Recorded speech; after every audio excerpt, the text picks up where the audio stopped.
Good morning from Fast Company. Here's our daily look into what's driving today's creative business leaders. You have probably noticed that you have times during your day when you're locked in and feel like you're working at your peak, and other times when your mind isn't keeping up with everything that needs to be done. Some of that may reflect your circadian cycles. If you're a morning person, you may arrive at work in the morning raring to go. But if you're a night person, it may take you a while to get warmed up.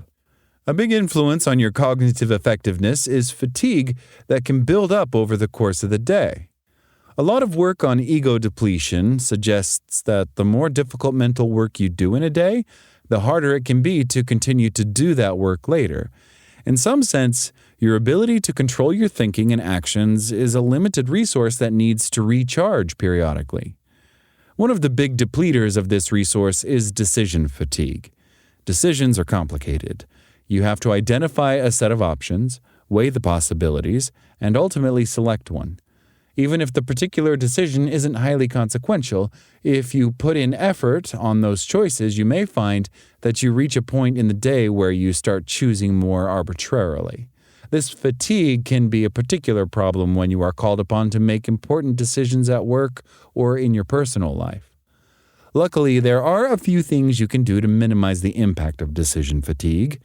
One problem many people struggle with is that they put more effort into all kinds of tasks than is really required.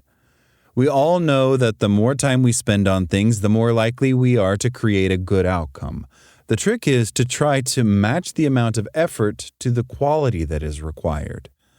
In decision-making work, this is called the effort-accuracy trade-off. If you're buying a new car, you should probably spend a lot of time reading reviews, test driving, getting estimates of reliability, and thinking through the ways you'll use the car. The choice matters because cars are expensive, and there are real consequences to choosing the wrong one. If you're buying a candy bar, though, you don't need to deliberate much.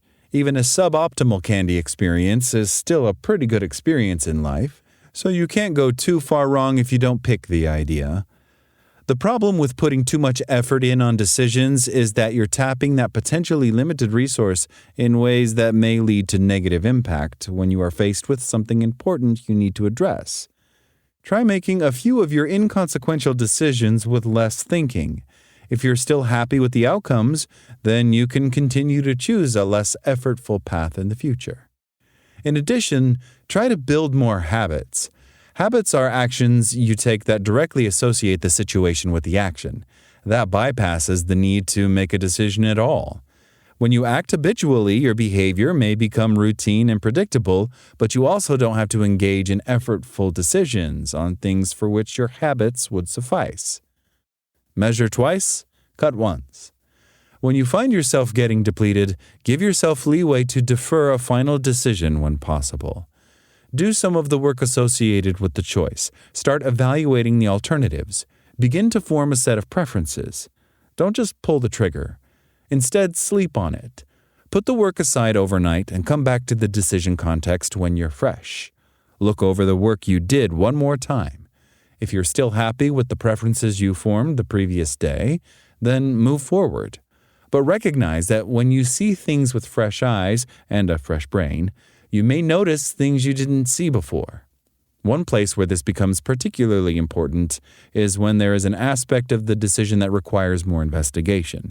If you are starting to feel decision fatigue, then you may convince yourself that looking into this aspect of the choice isn't really that important. That is your brain's way of telling you it is tired and doesn't want you to do the work. When you look at it again in the morning, you may be more willing to put in that extra effort, which is often important in complex choices. Choose for a friend.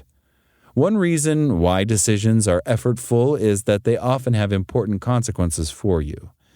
If you choose to engage with a particular client or to take on a specific project, then it is going to shape your work life for some time to come.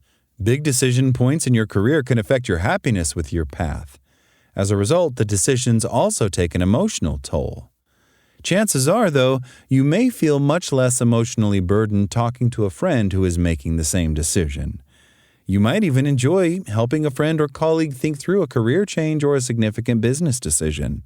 Indeed, there is some research suggesting that helping other people make decisions leads to less decision fatigue than making choices for yourself.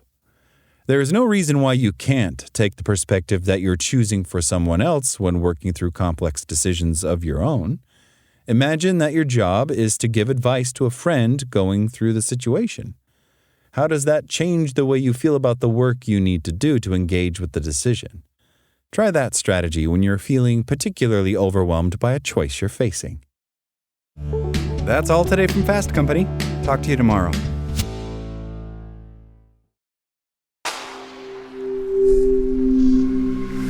SpokenLayer.